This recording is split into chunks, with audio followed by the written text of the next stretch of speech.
In the Chinese history, the emperors could only pass on their power through generations in different reigns, but within the same dynasty.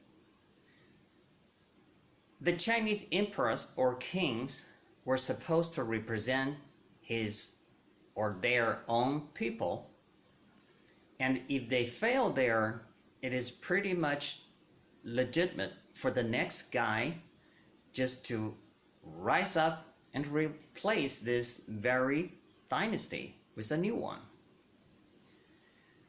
When the new state started, or new regime or new dynasty started, most likely the old royal family members would be hunted down and killed. The privilege of the emperors and the nobilities came with that specific regime and attachment would be totally gone in the next dynasty after started. In the meantime, the Chinese cultural elites who passed through the examinations with credentials could always stay and rule the country for the new emperors. The dynasty came and went, but the same credential requirement and the same education always stayed within the same system through all the different dynasties.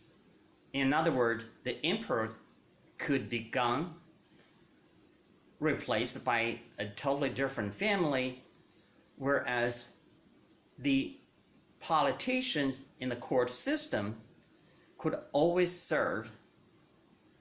Apparently, this required the candidates to pass through the same examination system throughout about 1,000 years and to earn their credential. This is so-called democracy of the ancient Chinese system because nobody cared about your specific upbringing or family background as long as you studied well enough to pass the examinations. In the meantime, this social elites / cultural elites took great pride in their very sophisticated cultural tastes. And that does not just stop at the calligraphy arts and the ink brush paintings. Many famous politicians actually not only could play with the Chinese music instruments, some of them could actually compose as well.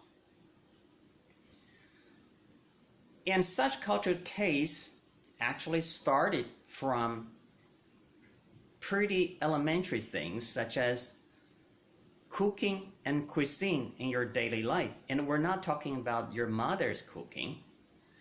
We're talking about very sophisticated cuisine system and the culinary arts, because the Chinese always look for perfection even in the cuisines, and they are always looking for the way it looks, the way it smells, and of course the way it tasted.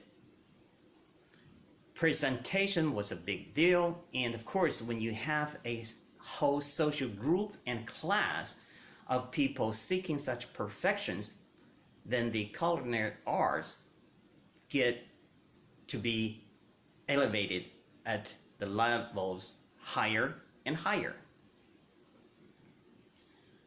In fact, personally, I would say when you look at a specific school of cuisines, you could actually measure how high the civilization was elevated to. For instance, you look at the Italian food, it is sophisticated enough, and then you realize the Italians were there on top of the European civilizations for several hundred years, long enough for them to develop that specific cultural and art taste. And then the French rose up, and Louis XIV pretty much defined the standard of European high society civilizations, the protocols, the arts, and of course the foods. And I would say most people are very impressed by how great the French food looks, tastes, and probably smell too. With all this, only to mount to the fact that the Chinese cultural elites, as the bureaucrat artists, were also social elites. At that level, they did not care about any specific skill set they had, but it was more about the mindset, which pretty much tells people about how sophisticated their taste was. And this was as a complete group on the whole, and how complicated the complex was. This was the base for the Chinese traditional cultural elite art as a independent school in the Chinese history. And I'll get to the reason why I personally do not think that is something exists in a contemporary Chinese society today.